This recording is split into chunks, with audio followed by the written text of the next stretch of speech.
Alrighty, we are recording. Hello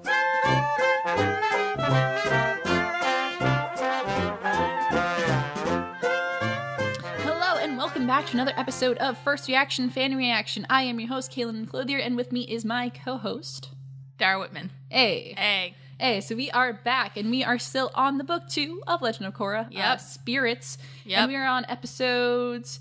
3 and 4. 3 and 4. Civil Wars, part 1 and 2. And before we get started on that, I just want to make a quick note. If you listened to our last week's episode and you were like, oh man, I'm going to make a comment so I can get my episodes read. We actually do these episodes several at a time. Yeah. So it's only been about like an hour since we recorded the last one. Yeah, so we're not going to say any comments. We'll say them in probably like a few episodes from now. Yeah. And hopefully by that point, we have enough comments so that we can just like split them up.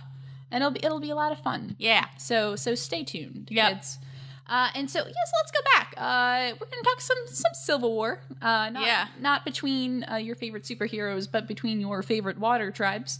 We're gonna start off. So when we left off last time, we had just gotten the whole spirit portal open. Well, a spirit portal. A spirit portal. Yeah, there's multiples, we find out. Yep. And then we come back, and there's just a bunch of troops coming from the north, and we really don't know why they're here, really.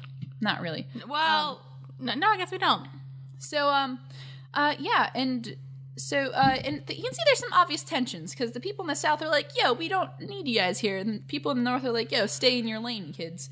And Unalaq he's talking to Korra, and Korra's like, yo, why? What? He's like, listen, you just opened the spirit portal, and that's really rad and stuff, but we need to protect this thing, because that's some serious business. So we just have the troops here. They're gonna protect it. Wait, yeah. Which I agree with, do that, but these troops are acting very hostile to this other tribe, and I'm like, hey, you said you wanted unity. You know what's not great for unity? Hostility. Yeah, conflict on that kind of level. Unalaq also explains that there's not just one spirit portal in the south, there's also one in the north. With Santa Claus. That still needs to be opened. It's with Santa Claus, right? Yes. Like, actual Avatar Santa Claus is up there with his, Wait, is that real? Reindeer elk. Is that real? Everyone has to learn this at some point when they get older, but there is no Avatar Santa Claus. I'm really sorry. It was your parents the entire time. Keep going. All right. So, this episode's gonna be long anyway. I know, this episode's gonna be long as hell. Oh god, where am I? Anyway, so there's a spirit portal in the north, and when they're both open, you can just like literally walk in between them, and then you go from the north and you go, and then you're right in the south again, which is cool. That's what he said. So it's a pretty good mode of transport. Can you imagine you just walk a little bit? And I'm like, okay, that's kind of cool, man. Except you're kind of being a dick about the whole situation. Let's be honest here. And then I thought it was gonna lead to. We'll get to it. Yeah. And he's like, this will reunite the tribes because they've been separated for so long, to the point where they're not even really the same tribe anymore. I didn't even know why are they separated. I think because I think they're just like the places where it's killed. I don't really know. I don't really know the history of why the northern and southern tribes were split. There was the Water Tribes War, and it ended exactly like North and South Korea. Exactly. I don't know which one's which though. Unalaq is a communist. This next episode of. Isn't he kind of? Not really. He's more of a theocratist. He probably. I don't know. Okay, I don't know. What is the theocratist? He's theocratic, as in he governs through religion instead of through that ends always well. That always ends so dang good. Anyway, but in Korra's like, I like the idea of the tribes being united.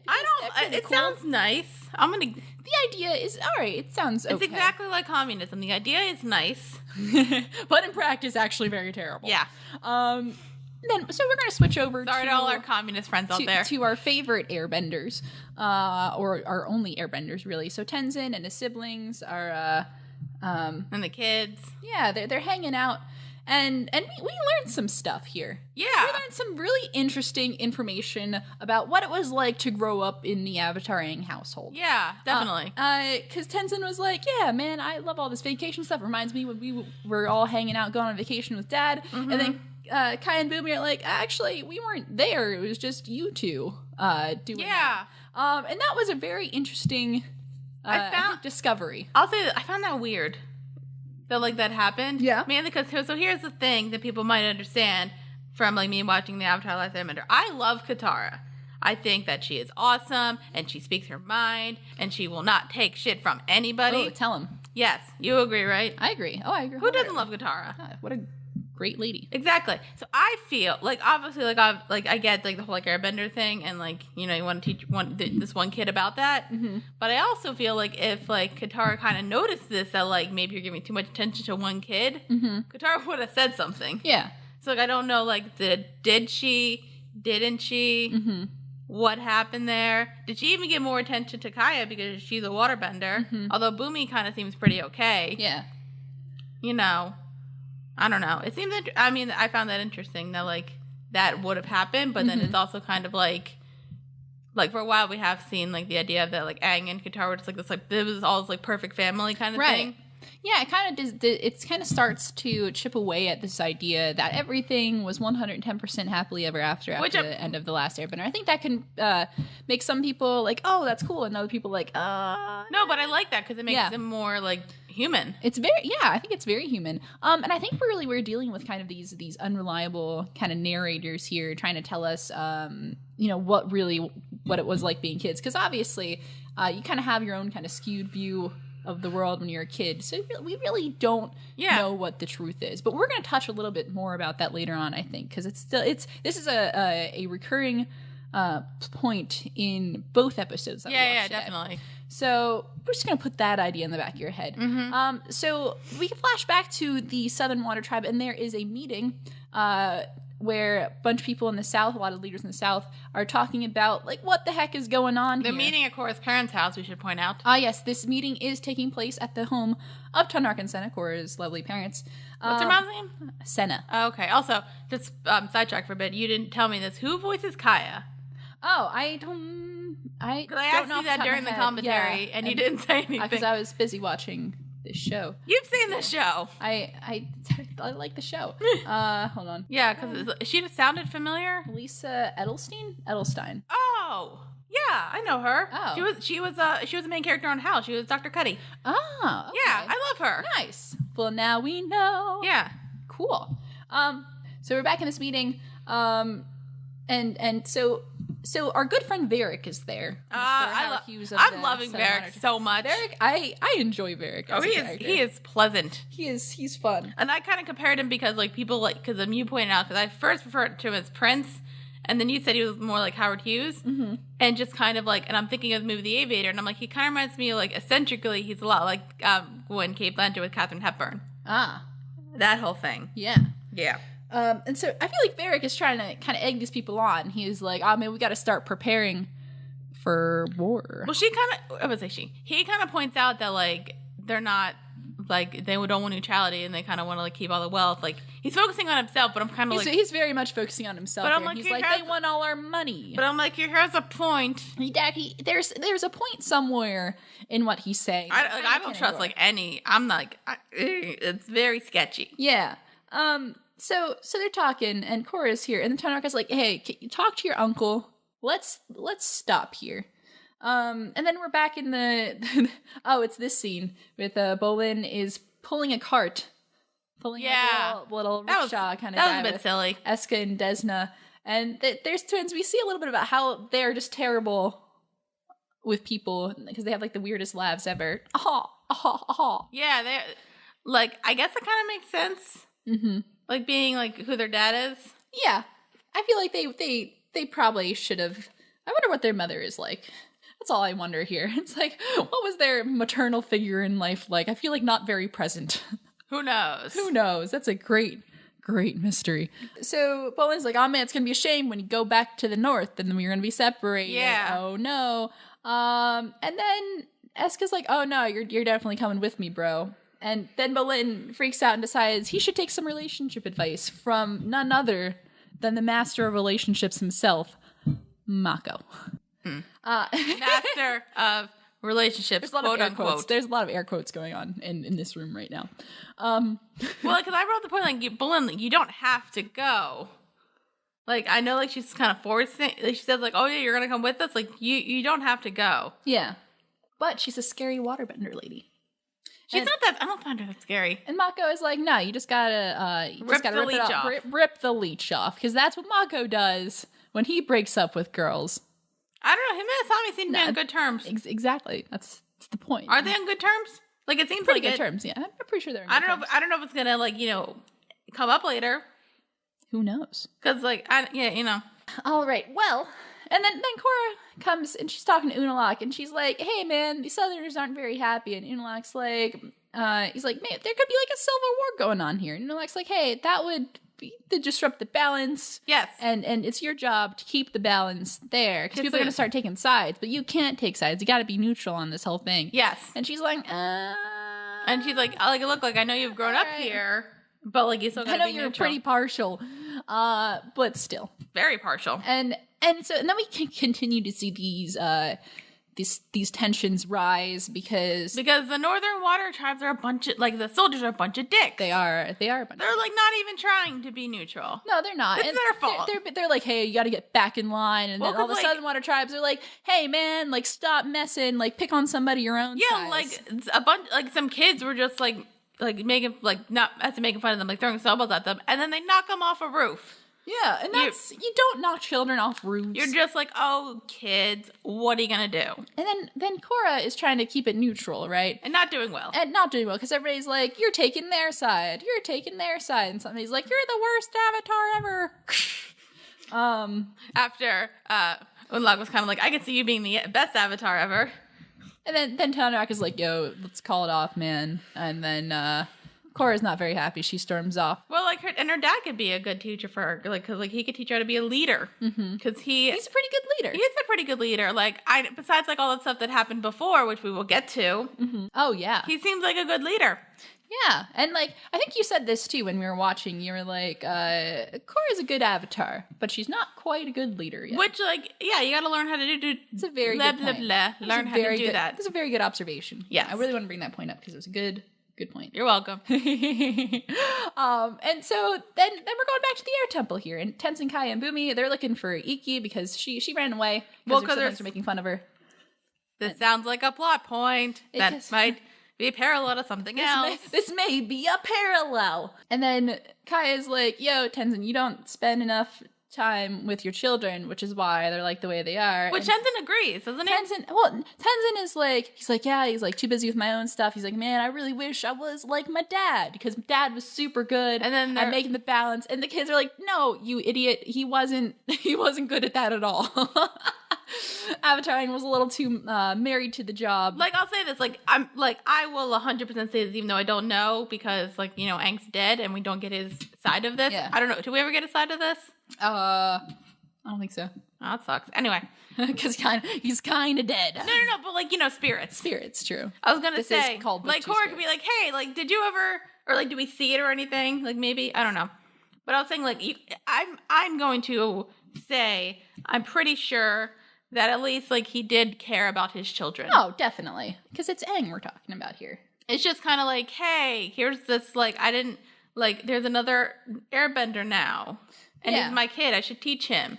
Yeah, I think that the reality lies in between what everyone is saying. I don't think, you know, Aang ignored his kids as much as some of them think they did. And I don't think he was as perfect with it as Tenzin thinks he is. Katara was perfect. Katara was the best. Because she's Katara. Probably. And she probably is not getting enough credit from her children for being... Well, they're focusing on their dad. Like, there's a lot of dad focus in this. There's a lot of daddy issues in this season.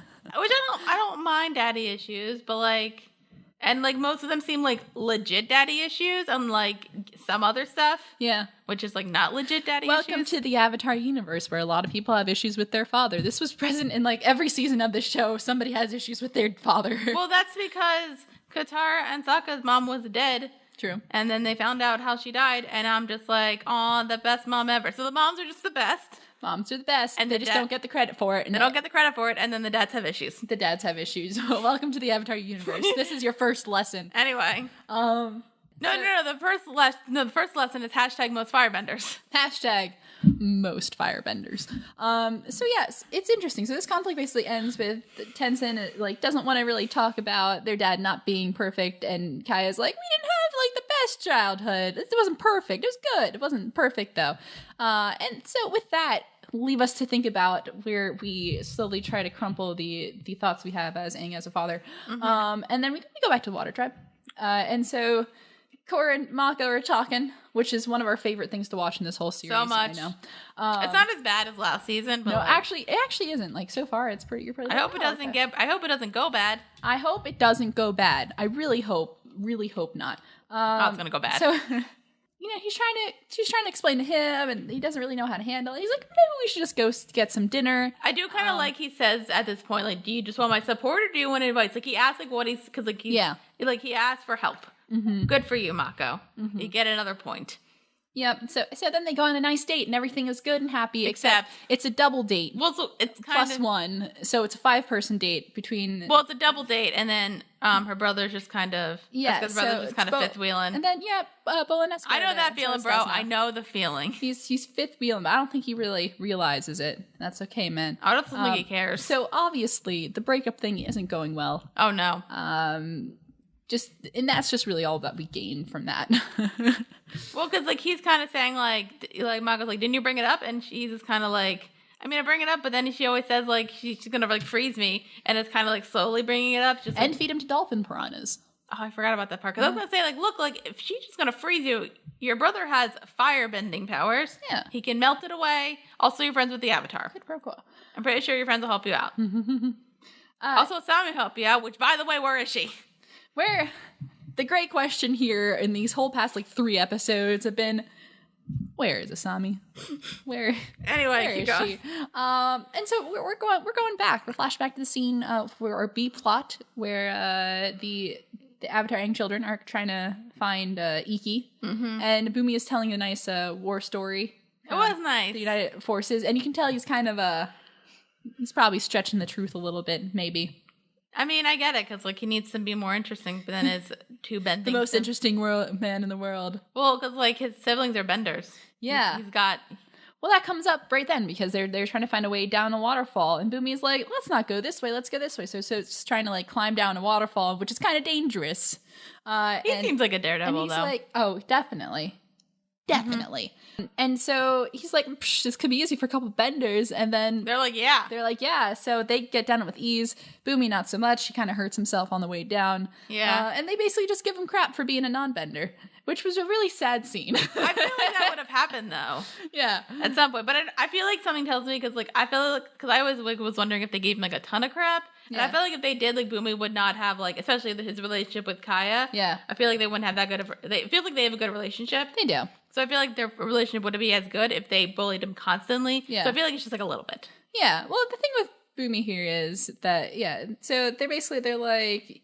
The siblings are basically telling me, you can't do what we can do because you're not a bender. And I think I feel like that's a lot of motivation for Bumi's character, probably. He probably feels like he's got something to prove. Yeah, but I like it didn't become like a broody, like, villain kind of guy. He's not. No, not at all. He's kind of a giant. Probably because dork. Katara treated him like everybody else. Yeah, good. And probably Aang for a little bit. Probably, definitely Aang. And Sokka. So I wish, like, I don't know if Sokka's anymore, but I would like to see their relationship. They probably would have had the best. Oh my god, it would have been so good. Like uncle nephew relationship. That would have been the best. And I definitely would pay money to watch or read that. Hint, hint to anybody who is writing those comics now. Just saying. Anyway. And back at the Southern Water Tribe, Korra is talking to her mom, and she's like, hey, Mom, what the heck? Which I was, like, kept saying for, like, the whole episode, like, okay, can Korra just, like, talk to her mom? Yeah, her mom gets kind of taking a back seat to a lot of this. Yeah, I mean, I get it, because, like, I assume her life's probably not that interesting. Yeah, she's just doing her own thing. Yeah, but I'm kind of like, who could probably, like, help Korra, like, and, like, help her out? Her mom. Mm-hmm. And, like, maybe even, like, talk to her dad and be like, okay, like, I'll talk to her because she's clearly doesn't want to talk to you. Yeah. But she also thinks, like, that like, her dad sent her, which, you know, why would he? Like, of course, the mother's gonna. Yeah, exactly. And because I think, Sen doesn't really know a lot what's going on, and Korra's mad because she's like, everybody's lying to me, and she's like, oh yeah. You that kind of happened. And she's like, oh, you knew? And she's like, yeah, man. I'm like, no shit, she knew. No, that's like her father. That's like 25th date material. Like, that's like 3 days before the vows. You kind of drop that one. I was gonna say, maybe a week. Give us a little heads up. By the way. Yeah, so... And Senna's like, man, we just wanted to have a normal life in the South. We wanted to chill and have, like, a nice family. But then you were the Avatar, and that's cool and all. And of course, like, well, I didn't... And I think Korra's kind of like, I didn't want a normal child. She never wanted a normal life. She wanted to be the Avatar, and it's kind of like, yeah, but I guess, like, they... Obviously, like, what's something you're not going to predict that your child is the Avatar? Mm-hmm. And then, sorry. Yeah. And so she gets kind of angry, and so, like, later on, she's going to Unalak's place and she keeps calling him uncle a lot in this one. Oh yeah, this is when she finds his uncle, and you're like, yeah, that guy. Talking about her uncle, and then but there's people there, and they're kidnapping Unalak. Yep. And they're all wearing masks, and one of them looks suspiciously like Tonraq. One of them has like his built, and then his and probably the same color eyes and like eyebrows. Yeah. That's about it. And so she's like, oh, crap, my dad's kidnapping his bro. But then he doesn't stop that. But that guy doesn't say anything, which kind of made me think that, something's up there. Something's up there. And so there's a chase scene, and she stops them, and it turns out that the person kidnapping her uncle was not her father. Just some random guy. And they're like, yeah, your dad's a traitor too, because he didn't want to join us. Yeah. And so these guys get arrested and put into jail. But she's like, let's, you can't just throw them in jail willy-nilly. Let's at least give them a fair trial. And Unalak says, okay. And I'm just like, this is going to be so rigged. So rigged. Yeah, and it's so obvious. And they also have to they're trying to find Varric too, because Varric was the mastermind behind which I get. Plan. Yeah, definitely. Yeah, because it's Varric. And so that's where we are right now. We're trying to find the trial. And then back at the Southern Air Temple, this is where we kind of talked about the scene already. Oh, like them like Kaya was like healing Boomy because he fell. Yeah. And then they're just, I think it's just like it's more fighting. I don't really remember what. Yeah, they're just fighting a little more. And then eventually they split up because they get really annoyed at each other. Well, Tenzin's kind of like, why don't you go see if Miki come back, and I'm just going to keep looking. Yeah. Oh, I like this point. They're kind of arguing like about each other, and because they're like, oh, Boomy's immature. Like Tenzin's was always the one hanging out with Dad, and then Kaya was like kind of a free spirit wandering around, and Kaya defends herself by saying, hey, I was the only one who moved back to be with Mom when Dad died, so screw you guys. I kind of get that though, because like Boomy was like a general. Yeah, he probably couldn't come back and like just like retire and like stay with her. And Tenzin has a family. Well, he was on a council for a really long time. Yeah, like he's got to stay there. Yeah. So like that's not a great. I get it, but like it's not a great. Like probably Kai was probably the only one who could go back. Yeah, and so she basically dropped her life to go back and be with her mom. So good for you, Kaya. Yeah, we respect you. Mm-hmm. You were a good child. I like Kaya. Kaya's so good. Yeah. Anyway, so all the women are the best. And then back at the Southern Water Tribe, Korra approaches her parents and says, "Hey, sorry that I thought you were part of this," and she gets really emotional. I'm like sorry for like everything. Yeah, everyone's just really sorry for everything that's happened. Her dad says that he's proud of her for everything's good. Everything is so this good. This was a nice moment. It was a really nice moment. I was like, and like it felt like Korra was kind of getting back to like where she was in season 1 when like she became like less like hot headed and like mellowed out a bit. Right. I don't really remember how mellow she was at the end of season 1. She seemed fairly mellow. Not really. Well, she was also kind of depressed because she lost her bending for a really long time. Yeah, I think like she got like to a point and then they regressed her back and now she's starting to go back there. Yeah. And I kind of like... She's kind of moving back forward again. Yeah. So, and I kind of like that. But like it seems like at this point like she still like kind of respects Unalak, but she's like forgives her dad now and everything's good. What can go wrong? What can possibly go wrong? Except a bunch of Northern troops walking into their house and arresting her parents. Yeah, but because they were allegedly conspiring to assassinate Unalak. Oh wait, okay, so established that they had a discussion in their house. Mm-hmm. And so, yes, we established that. And that probably her dad knew that they were going to try to kidnap Unalaq. Yeah. But he didn't want to join in. So technically, like, I get like why he was like arrested, but like it wouldn't be like, it would probably just be like you probably should have told your brother that this was going to happen and just like pay a fine. Mm-hmm. Her mom didn't really do anything. No, mom didn't do anything. Yeah. Except for like, it was at her house. Yeah, it was just at their house. They had to meet somewhere. I mean, they could have met in like a council room or like there's not a lot of places, or like a neutral building. There's a lot of ice and stuff. There might be a neutral building.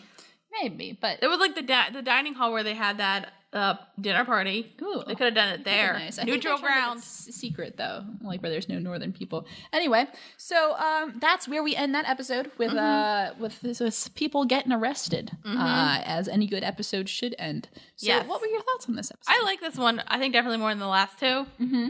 Actually, quite a lot more. Although I did find it interesting that, and this kind of changed with the next episode, that I found like the B plot and like everything with Aang and kids. Yeah. Aang, even though Aang's not there. Yeah. Like a lot more interesting. And it's just, I guess probably because like you're dealing with like characters that we already know and learning that, hey, they're not perfect, which I like.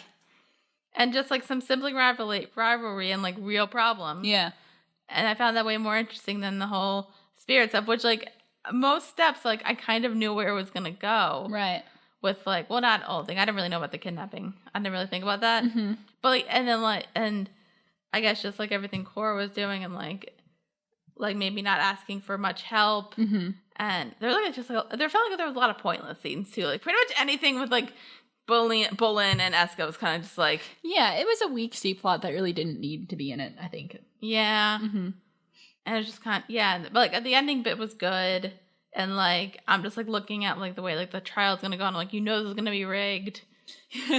Yeah. So know it. But I like the ending with her and her parents. Yeah, it was a really good heartfelt family scene. Like you really felt it, I think. Yeah, and like I like the arrest thing because kind of like, hey, look, something interesting. Hey, look, a plot. We got a plot here, kids. All right. What about you?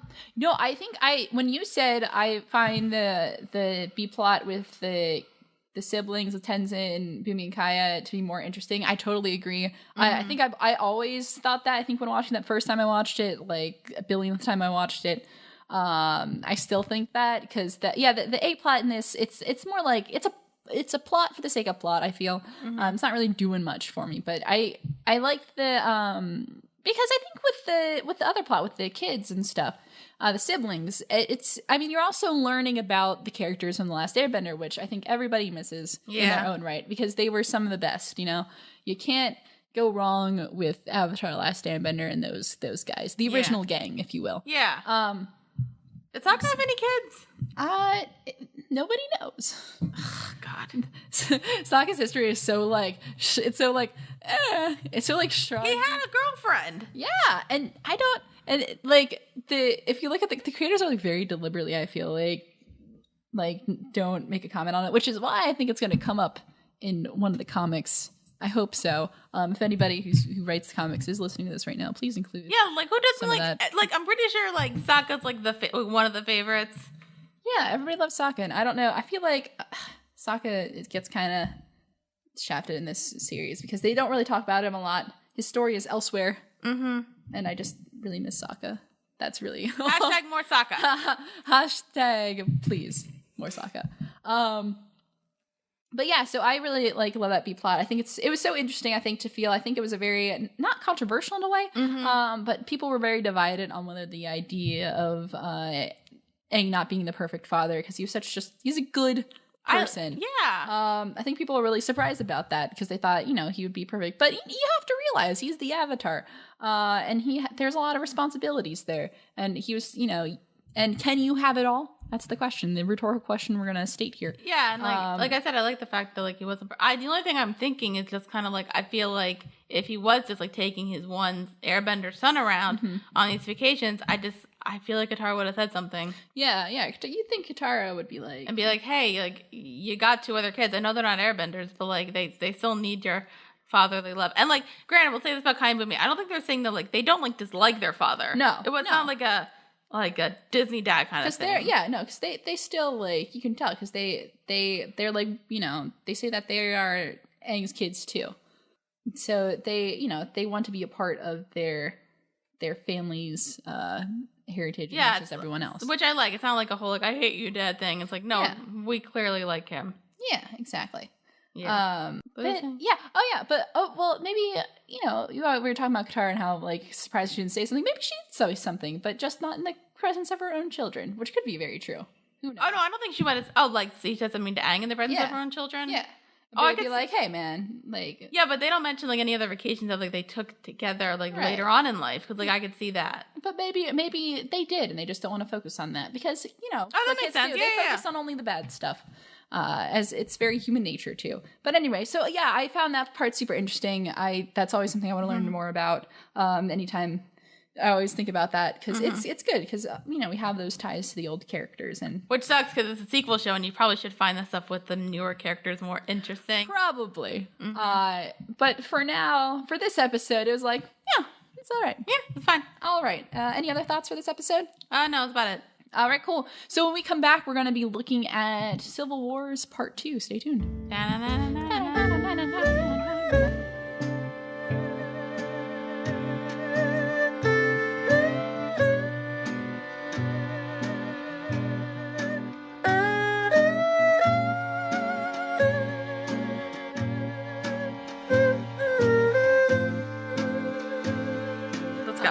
So we are back, and we are talking Legend of Korra Book 2, Spirit Silver Wars Part 2. Let's go with our synopsis. So when we ended the last episode, the parents of our favorite avatar, or our favorite waterbending current avatar, I don't know, however you feel about it. We're arrested for treason. They were arrested for plotting to assassinate Unalaq. Which is always a good thing. Which we, I don't think a lot of us agree with that. Listen, like they were there, but they weren't like plotting. They weren't part of it. Well, like, cause like I didn't really think about like what they'd be arrested for, and they're like, oh yeah, treason, and I'm like, I read a lot of history. If you're guilty of treason, you're dead. Yeah, your head is chopped off. You're burnt at the stake. You're guillotine, which is basically the same thing as getting your head chopped off. Yep. And so Korra is like, yo, you're not right here, Unalaq. And Unalaq's like, listen, Korra, like, it's all right. I got this. I know a judge guy. He's the fairest in the land. The fact that he pointed it out. The fact that he's like, I'm going to pick the judge. I'm going to pick the judge, and he's going to be totally fair and not totally biased towards me. I'm like, no. And then, oh, okay, yeah, that's totally cool. Mm-hmm. And so Mako, Bolin, and Asami are in... Asami's back! They're waiting... Asami is back! Hooray! Yes, thank you. Thank you to the Avatar gods. They're waiting for Varric because, they need to close this deal with Future Industries, and they're waiting in this room, and Varric is nowhere to be found. That is true. And Bolin's very happy because Eska cannot find him there. But of course, as soon as he says that, they walk in. Yeah. And they're looking. And they're not looking for Bolin, though, which is okay. They're looking for Varric because he needs to go on trial. He does. Well, for treason. Yeah. As a traitor. Yes. And they're like, oh, yeah. And also our aunt and uncle. And they're like, Korra's parents? That's kind of important. And they're like, oh, yeah, by the way. No.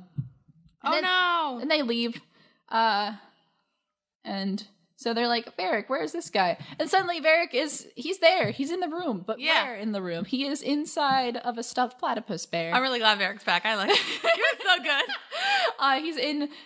He's in a platypus bear whose name is Ping Ping, which is a fun fact. And he's also there with Julie, who is his assistant. They're in the thing they're in it together. They're just in there, and she made him some tea in there. We're not really sure how that worked. But there was no honey in the bear, even though it's a bear. No honey in there.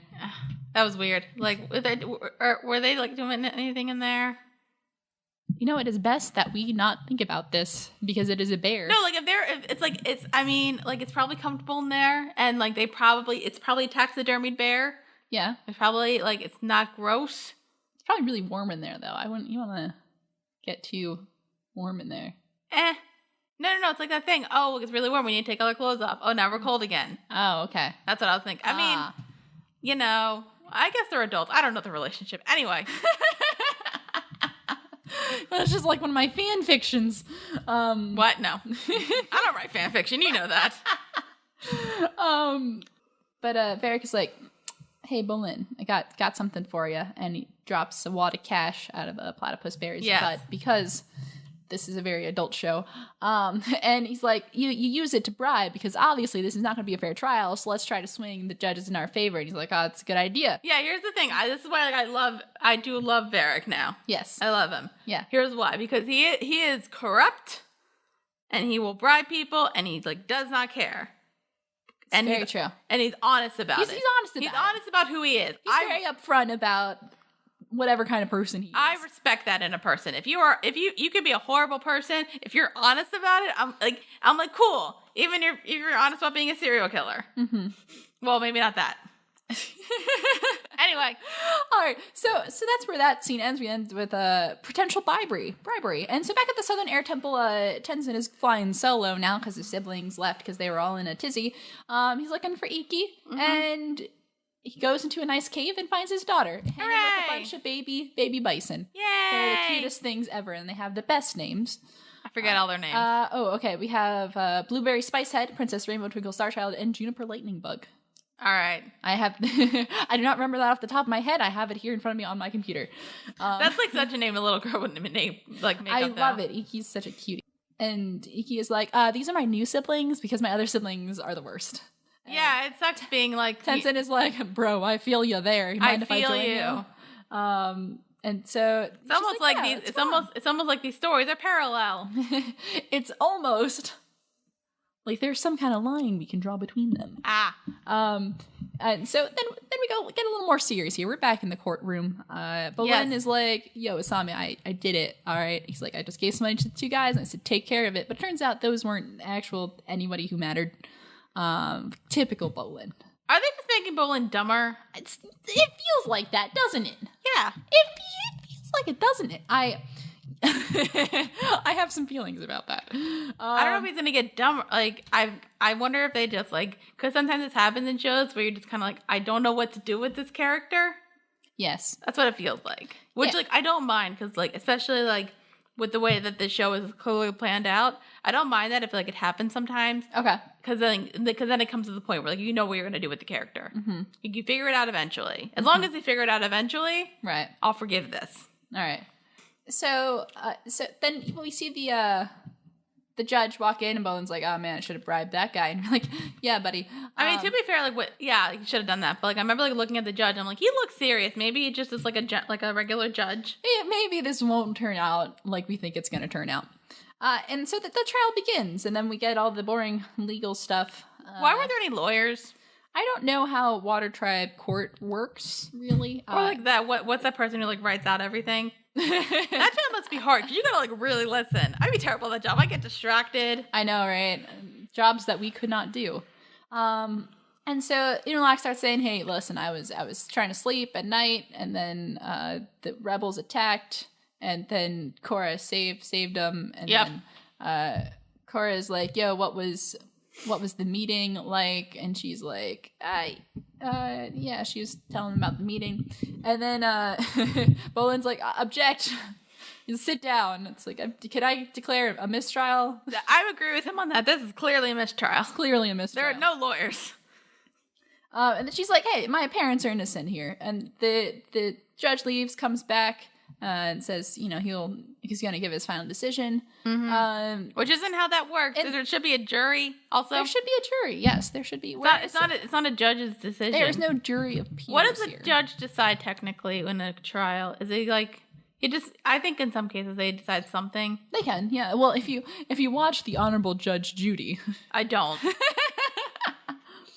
No, but I don't know if they just like, if they decide like sentencing or like... they can declare, they do. I know they can declare like mistrials and stuff. A judge can decide sentencing. Yeah. All right. I watched enough 48 Hours to know all my legal things. Never watched Law and Order. I watch a bunch of other stuff, but I don't watch a lot of like... Anyway. So during the break, while our good judge friend is trying to decide, what's gonna happen. Oh yeah, totally. Bolin's like, yo, Eska, can we I feel like there's a rift between us. She's like, I agree, which is why we should get married. Because that's how that works. We're gonna save this relationship with marriage because that works in every situation. And then she gives him a betrothal necklace, a beautiful betrothal necklace that looks like it could kill a man because it has a nice skull on it. That looked like something. That looked like something we would buy at Hot Topic. I was gonna say, I'm pretty sure that was probably on sale at Hot Topic at some point. Yeah. I was definitely in the throes of the Hot Topic jewelry. Hot Topic's still a thing. Hot Topic is definitely still a thing. They have a couple nice nerd stuff though. I do kind of go in there and I'm like, I kind of hate myself, but also I still kind of want to buy something. To be fair, like I was like fidget, if I ever want to like dress up as a TARDIS, you can totally do that there because they had like a TARDIS dress. Oh yeah, they have the dress. And then they've got like the headbands that like they have a good Doctor Who stuff. So I'm like, I could do this. All right, yeah. But actually, my mall they have a couple other nerd stores now. Mm-hmm. So they like apparently FYE is still around. FYE is still around. Yes. I didn't know that, but like the one that there's one in Park City. There was, and then they closed the one in my mall, and now it's just kind of like a super nerd place. Oh, just a regular nerd. Well, there's like others. Anyway. Oh, nice. Well, now we have to go to the mall. Great. You don't live near me. You can't come to my mall. Oh, that's really sad. The judge returns and is like, lines all the people up, and they're like, hey, Senna, my lady. She's like, you're innocent, all right? You have nothing to do with this. And Senna's like, oh, thank God. I'm like, good. I agree. And then she's like, but everyone else, all these other guys, including Tonrak, who was not there. The other guys were involved in like the plot to kidnap this guy. Tonrak is not there. He just knew about it, which you're guilty of treason, and the sentence for treason is death. Just death. Yes, I knew that. Bam, just gonna kill him. And Korra's like, I'll end your life, and I'm like, Korra, honey, calm down. Yeah, but like she just got back in good graces with her dad, and like I'm pretty sure like if we had Avatar powers and somebody said like, hey, your parent or your sibling is gonna be like put to death, we're gonna go kill people. Then like if we had Avatar powers. Then Unalak is like, hey man, like that's a little harsh, don't you think? Why don't we just like reduce the sentence a little bit? And he's like, okay, fine, life in prison. And then Korra's like, hey, thanks man. I'm like, don't thank him for that. One, your dad's still in prison. Your dad is gonna be in prison for the rest of his life. And two, the way that was set up, how can you not tell this is rigged? This is obviously a setup. Korra's really trusting sometimes. She's a little naive, and that's okay. But yeah, totally. But still. So back at the air temple, Tenzin and Ikari still chilling in the cave, and then he's like, man, this is nice, nobody's yelling at me. And I'm like, you are a grown man, Tenzin, please get over yourself. And then he's got a lot of he's got a lot of stress. He's got a lot going on in his life. Yeah, anyway. And Iki's like, hey, let's invite Kai and Bumi, because they're like, cool, and Tenzin's like, no, let's not. And he's like, hey, they're pretty nice. They're pretty cool. Like people. Kai always asks how I am, and Bumi's really funny. Yeah, exactly. And then Tenzin, because he wants his child to get along with his siblings, with her siblings, like saying like, well, what about your siblings? They're like that, and then it's kind of like, ding. And they're like, oh, and then they're like, okay, let's go back home finally. Yeah, because I think the lesson is just kind of like, yeah, like siblings fight a lot, even like the little, bison, right? The what? I forget the name of the animals. Bison. Yeah, okay. I thought it was bison. Anyway. Flying bison. Sky bison. Like it's even like, yeah, they fight too, but like they're still a family, and they still love each other. That's how families work. Yay. Everyone loves each other, except for this family that we're about to talk about. Oh well, some of them love each other. Some of them love each other, and others no. So Korra and Senna enter Tonrak's cell at the prison, and they're like, he's all right, which is okay. And Korra's like, yo, let's break you out. Yeah. But he's like, no, that's going to start a war, dude. True. And, like, you can't be doing that kind of stuff. And the North is a lot bigger than the South. Like, we would not stand a chance here. Is that true? The North, yeah. Okay. Yeah. The North is a lot more established than the South. That is true. And he's like, it's going to be all right. Like, it's fine. Like, just go home. And then, of course, Korra doesn't do that, and she doesn't just go quietly into the night. Well, because her mom is sad. Her mom is sad, yeah. And she's like, I feel so, like, Korra's mom's like, I feel so helpless. And then she's like, all right, well, I'm going to take care of this. So she gets on her lovely polar bear dog, Naga, and then chases down the judge. And then we were very afraid that car was going to go off the edge there, off a cliff, because they were very reckless. They were on an edge, right? Yeah, he was like driving on the edge of a cliff. I love this scene so much. And then, and so she drags this man out of the car, and he's like, hey, release my father from prison. He's like, I can't do that because I was just following Unalak's orders. Yeah, which I thought that was going to be just like the whole thing. It's like, obviously it's rigged. And I'm like, oh yeah, we already know this. That was pretty obvious. What's the point of this scene besides like maybe Naga eating some people? And then Korra is like, hey, wait, just explain yourself. And he's like, no, I said too much. And then she threatens him by putting his head inside of Naga's mouth, and she has some very sharp teeth. Yes. she did not want to mess with. And then he talks more about how obviously this was all rigged, and I'm like, I don't care. I know this, obviously. And I'm smarter than Korra at this point. And then he's like, he's only just trying to get his brother out of the way, just like he did when he got him banished. And then you were like, I did not see that coming. You did not see that coming, which was great. Because, like, the way that, because, like, I think it's, like, and I think it's really smart the way that they, like, set this up. Yeah. Because, obviously, how do you say her father's name? Tonrak. Clearly did not know that, like, obviously this whole thing was a setup. He thought he genuinely screwed up. Yeah. So then the way he tells the story, I'm like, oh, he just genuinely screwed up. Mm-hmm. Cool, it happens. It was really bad. So that's really actually a smart way to set somebody up, make them think they did it. Yeah. And then you find that out. So like I just assumed that obviously like, oh, it's just a screw up kind of thing. So like I did really like that twist quite a bit. It did lead me to another problem, which we will get to in a bit. Go on. Do you want to talk about that twist like when you found that out the first time? I don't even remember, honestly. Did you see it coming, or you don't know? I think I saw it coming. Yeah, I was pretty neutral towards it. I was like, oh yeah, that makes sense. Oh no, totally. I was gonna say it totally makes sense. I just didn't see it coming. Yeah, I think the thing with that is we'll talk about that a little later. Okay. So then we get to another scene which I thought was very heartfelt. We're back in the Southern Air Temple in that room with all the statues and stuff. And Bumi has a heart-to-heart with his dad. Obviously, his dad can't talk back because it's a statue of his father, not his actual father, because his dad is dead. And he's like, "Hey, I'm sorry, I'm not an airbender, and I was trying to do my own thing to keep the world safe." And then I'm like, "It's fine, it's."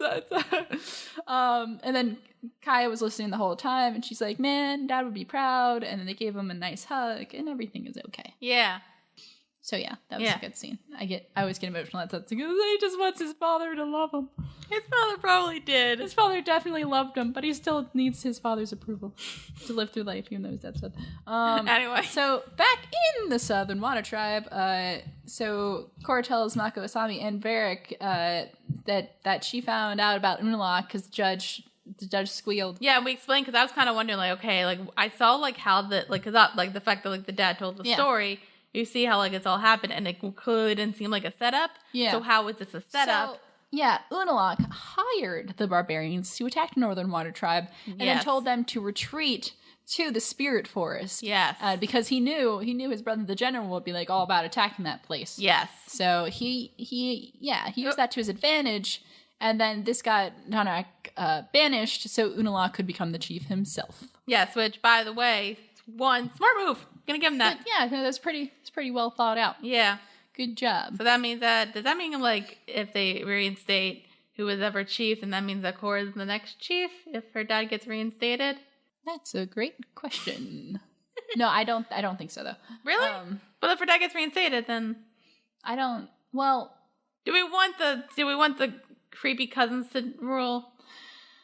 That's a really good question. Anyway, so we're here talking about that, and then Korra's like, hey friends, let's bust my dad out of jail. And they're like, hell yeah, especially at this point, bust my dad out of jail. Especially at this point, because like obviously we know everybody's plans. And then Bolin comes in, and he's wearing some very traditional Water Tribe robes with he looks very Eska-esque.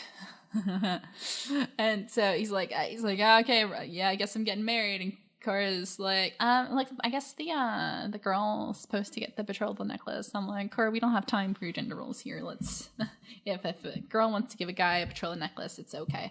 Yeah, but we don't want. Do we want Bolin to be married though? No, we don't. Just in general, we don't want him to be married. And Varric is like, he's like, well, dude, I got this. I've been here before. So he's got a plan. Okay, great. He's got a plan. So Asami, Mako, and Korra, they get in they're raiding the prison. They're initiating a prison break. Yeah. And so we get to see Asami back in action because she uses her electrified glove. Yay. So good. And they get into Tonrak's cell, except he's not there. What? Where'd he go? Unalaq is there, though. And he's like, Korra, you're never going to see your father again. Because he's on a ship headed to the Northern Water Tribe. Even though probably Korra shouldn't have said that. Because Korra can then go to the ship. And also, she can still go to the dramatic. Yeah, anyway. It's just very dramatic, and I'm like, all right, Unalaq, calm yourself here. Let's. So Korra threatens to take out Unalaq and his army if she doesn't bring his father back. But he's like, you're the Avatar. You can't, literally, it's going to be an actual war if you do that. So that's a dumb idea. So just stop. And he's like, we're trying to be unified here, man. You know, like unity. And then Korra's like, you don't want unity. You just want power. Like, man, she's like, you've been jealous of my dad. And you must have been jealous that my dad was the father of the Avatar and you weren't because you're a loser. Unalaq is like, I only want you to help you realize your destiny.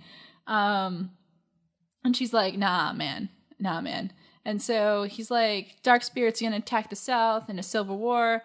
And she's like, just give me my dad back. And there's just then they just start fighting. Yeah. They really, it's a bunch of words. And then they fight. Yeah. And so Korra manages to escape, get out of there. Mm-hmm. And they're going. And they're trying to get to Varric's yacht. That's their escape vehicle. But I want to, what else we should probably mention that. Korra mentions that you still need me to open up the other spirit portal. Oh, yeah. And Unalaq says, no, I don't, which is interesting. And you're like, what's the deal with that? Yeah, but then I also have a point about Unalaq, no, and this is, like, my problem. Yes. Okay, so, like, in the last episode, like, there was a whole, like, people coming from the Water Tribe, and I'm like, oh, this is going to be interesting, because, like, I thought Unalaq was going to be, like, a grayish kind of antagonist kind of thing. Like, I'd be like, okay, I understand your points and, like, why you want them to unified. Of course, that's a great idea. Mm-hmm. Maybe you shouldn't be doing this right. And then, like, it'd be, like, this whole thing of, like, everybody just, like, coming together. Yeah. And, like, him realizing he was wrong and, like, and being unified. And now they just make him a straight-up villain. Yes. He's a straight-up dick bag. No, I totally agree. that was my thing with I was going to bring that up later. We'll talk about this now because I have feelings about this. Okay, good. Because we were talking about the reveal of him trying to get his brother vanished. And, like, that was a good reveal in and of itself. But really all it does for Unalaq's character is just establish him as a bad guy. But we've already established he's a bad guy. But this just further pushes him into the bad guy area. We're taking the gray out of the character. And I think to have a good antagonist, you need to have that gray in there. And I think that the further we go along the series, first you start off as like, well, you're not really sure because he's kind of he's kind of more of this theocratic guy. He's only really worried about spirits.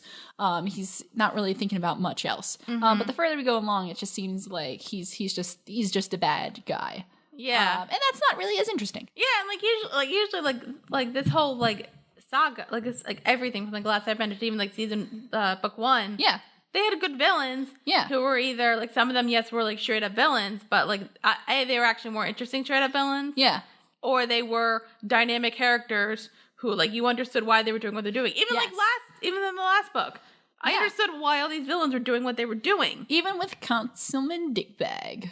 Yeah, I forgot his name. His name was Tarlock, but we just call him Councilman Dickbag. No, I forgot the other name. Who's the like had the mask on. Amon? Amon, yeah. Like Amon and Councilman Dickbag. Like I understood where they were coming from, and they might have been helpful if they had not been blown up. And they blew themselves up. Also, side note, let's just draw this parallel. Villains of last season was evil waterbender guy. Yeah. Villain of this season, evil waterbender guy. Yeah, what is up with that? There's brothers last season. There's brothers with the conflict, and there's brothers this season with the conflict. I think it's a little similar, don't you think? I know why. Why? They didn't know what they didn't know what they were doing. They didn't know what they were doing. Which, like, it kind of sucks, because, like, and that's, like, honestly, like, a problem I can understand. If, like, you clearly just thought this is gonna be it. Oh, wait, we gotta do more. Yeah. If it gets, like, honestly, if season 3 is, like, better. Yeah. Then I'll be okay with this, because kind of like, all right, like, a lot of shows, like, they have this problem where they're kind of like, okay, we gotta figure this out. Yeah. Okay, I think we figured it out. Let's keep going. Right. So this could all be forgiven, but... But, like... I didn't even think about that, dang. Yeah. I guess because I saw Councilman Dickbag is more of a bloodbender because he did a lot of that. Yeah, it was more like bloodbending. Like, it really wasn't revealed that the major guys were bloodbenders until, like, towards the end, or, like... Well, we knew that Councilman Dickbag was a waterbender. Yeah. But yeah. So, just food for thought there. Mm-hmm. Where are we even with this? Oh, yeah. So that was our beef with our good pal Unalaq. Now, is he like the main villain throughout the show or the season at least? Yeah, maybe. Well, there's 14 episodes, and this is 4. So, I mean, it makes sense. Yeah, it makes sense. Okay. So So now we're back on the streets of the Water Tribe where Yes. Bolin and just a strange looking platypus bear. Yep. Totally not a human inside of there, or Nope. 2 humans inside of there. They're walking down the street. Yep. Another Water Tribe soldier. They're trying to get to the boat. That's Yep. really they're trying to get to the getaway vehicle. Mm-hmm. Well, Northern Water Tribe guy is like, hey, do you have a license for that animal? And so in order to create a distraction, Varric and Julie just like spurt out some money from the backside of the bear shit money. Platypus. The platypus bear is pooping money, and that creates a good enough distraction. Cool. All right, fine. So they're able to get on the yacht. And then Korra, Mako, and Asami also get on the yacht, and they're getting ready to go because they're trying to chase get to Tonrak and all the other Water Tribe guys who are in jail. Yep. They're trying to find them, but there's like a blockade there, and they can't get out. But like, if only we had a plane. And Varric's like, why didn't you ask? He presses a button, a plane pops out. It's a nice plane. It is a beautiful plane. It has his nice this Varric like logo on it, which is a nice logo. Just a really good looking plane. A good thing we have somebody who can fly a plane. For some reason, I thought Korra was going to do it for like a second. I'm like, but she couldn't even drive a car. I know, that's why I was confused. And then I'm like, but you have Asami, and then I saw Asami flying the plane, and I'm like, good. Yes, girl. And so there wasn't a runway though, so they have to use some firebend and propulsion to get up on there, which was pretty cool. Yep. It's pretty nifty. Yep. So Korra uses the Avatar state to move the boats, move the blockade out of the way, and so they finally are able to get to the ship and rescue Tonrak. But so and she's like, "Hey, I'm gonna help you out, Dad." And they get all the prisoners out. Yeah, they get all the prisoners out, which is great. And then Korra tells her dad about the setup, right? Yeah. Okay. Because like he's like, why did you free me? You know you're gonna start a civil war. Yeah, and Tonrak's like, oh crap, that's kind of yikes. That's kind of a major deal. That totally. Like, we should probably fight that guy then. And like my dad's probably dead, and I did not have a good relationship with him. And oh my god, yeah, that's horrible. It just gets worse the more you think about it. And then Korra's like, hell yeah, let's fight. And she's like, no, you're the Avatar. Please stop. And I was kind of upset. Like, hey, like yes, your kid's the Avatar. She can help, you know. Yeah. But. And so yeah, he's like, listen, we just need the president of the United Forces of the United Republic to understand like our cause here. So you go talk to that guy. You know him. Yes, but that is a very important job to give to somebody. I think Korra appreciated it. Yeah, like so she has a good job that doesn't involve fighting. Well, there's gonna be fighting. I mean, there probably will be fighting, but not intentional. Oh yeah, so we go back to the air temple. Yes. And so Tenzin and Ikki return, and everyone's happy, and Milo and Jinora apologize. Apologize? They like apologize. They sibling apologize. Well, it's kind of like everybody gets along again. It's kind of like just like that. Like, sorry, and then you get along again. Then everybody apologizes to each other, and then Kaya pulls out this lovely picture. It was so cute. It was such an adorable picture of all of them when they were young. Yeah, like probably like Tenzin. Tenzin was a baby, and everyone else is like little kids. I'm gonna pull that up so we can stare at that sometime because, gosh, that was my phone background for a long time. I said when that episode first came out because it's such a cute family photo. And so they're like we're a happy family. I'm like, yeah, we're all happy. We had problems, but overall we loved each other. That's all that matters. That is all that matters. Yeah. By the way, is anybody gonna like tell Tenzin about all the shit that went down when he was on vacation? I hope they eventually let I like him know. that when like, oh, I just went back from vacation. What happened? The world's kind of falling apart, but that's fine. Well, the water tribe's falling apart. Anyway. So and so like just we end off on kind of a funny thing. They're like leaving on like Varric's yacht, and then Bolin is like, oh man, good thing that we're broken up, me and Eska. And I'm like, And then they see something in the distance, and just a very upset Eska. Probably upset that her emo wedding, tears, makeup going down. Yep, and then but good thing, and then Bolin is like, do you think this ship is fast enough to escape my crazy waterbending ex-girlfriend? And Varric is like, why do you think I built this ship? Does Varric have a backstory involving? He may, but I don't know. Okay. Also, like, I am actually looking forward to this because I'm looking forward to Eska like catching up. Yeah, and then kind of maybe like joining them, and then maybe like changing a bit, and maybe a relationship, maybe between like a nice relationship between her and Bolin, where they don't get married right away. Like they date for a couple years, they get to know each other. That would be really nice. Yeah. Who knows? I don't know. Like, I feel like that might happen, which I would appreciate. Because Redemption it'd be, like, fun. I like redemption in characters. Redemption. Yep. So that was that episode. So that was Civil Wars Part 1 and Part 2. We just finished up that kind of big chunk of a couple episodes. Yes. So what are your thoughts here? I really, like, thinking about it now, there's a ton of problems. All right, please, share with me your problems. Well, I think it's just, like, literally, like, the whole thing with the villain and, like, the fact that, like, they're literally just, like, you brought it up, I didn't even think about it. They're literally rehashing book 1. Yeah. Essentially. Yeah. But so, like, that's a huge problem. Yeah.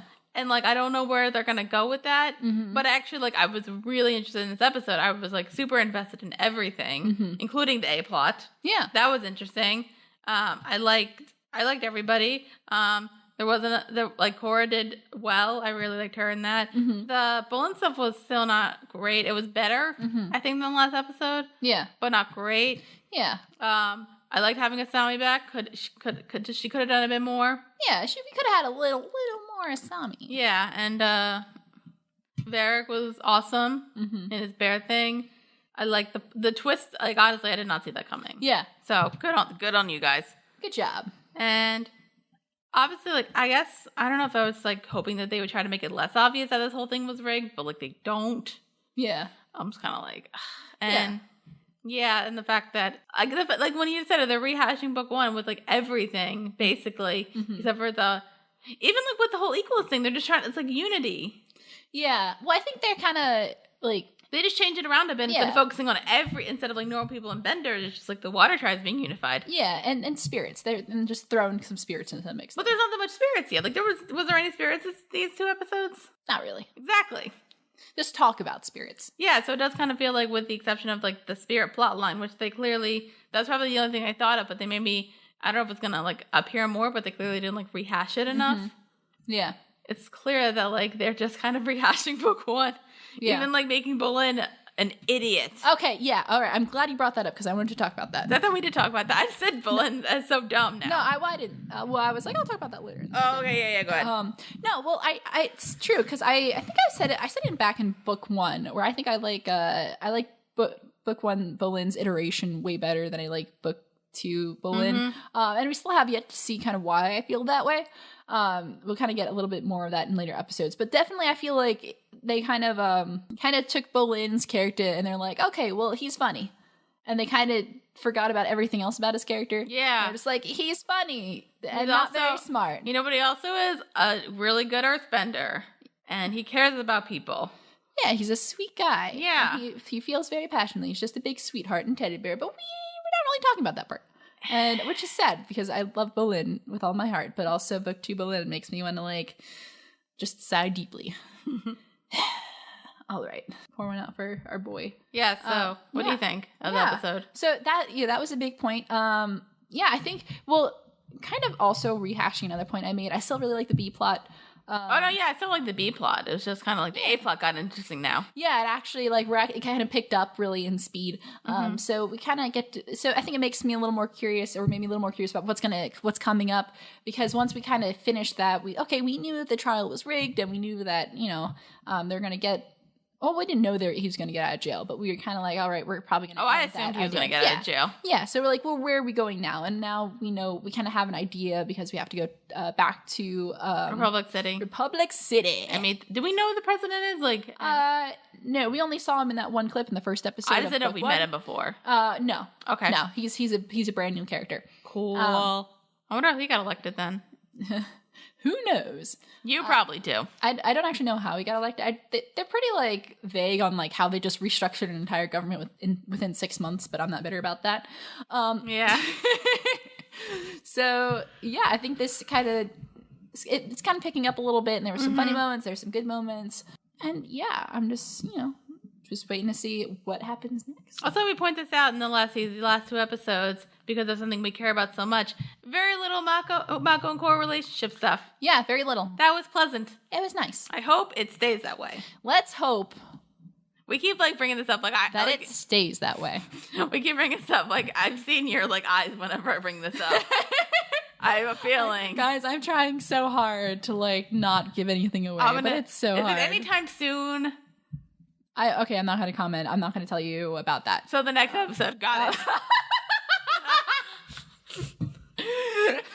That was loud. That was really loud.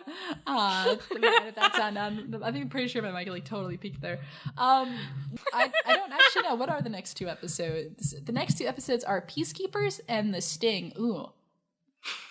Excited for The Sting. Like actually excited or like excited for my reactions? No, it's been a while since I saw that one. I only remember a couple things from it that I liked. So I'm excited to rewatch that one. Okay. I don't think I've seen Peacekeepers or The Sting. I'm not sure how many times I actually watched those, so looking forward to that. Yeah, so any other thoughts from this episode? No. Cool. I'm good. Good, because we're running pretty long here. As long as the last one. All right. So that's all for this episode. So if you want to listen to more of our stuff, you can always like us on Facebook, Witty Close. We are on iTunes now. Again, if you missed that memo, we are also on iTunes. So look for us, Witty Close, and subscribe. Leave us a rating, some comments. We like to hear what your thoughts are. We like some nice words or some not nice words. I don't know. Keep it interesting. Yep. Also, you can like to subscribe us on Facebook. Leave us a comment there. And we are on Twitter at Witty Close, Facebook at Witty Close. We are on SoundCloud. Look for us on Witty Close as well. And then, if you want to stop on by to Patreon, we will never, not say yes to that. So we are also on Patreon at Witty Close Productions. So give us a look. We will be back next time with Legend of Korra Book 2 Spirits episodes. 5 and 6. 5 and 6, which are Peacekeepers and The Sting. So that's it for this episode of First Reaction Fan Reaction. I am your host, Kaylin Clothing. With me as my co-host, Dara Whitman. And we will see you next time. Peace. Peace.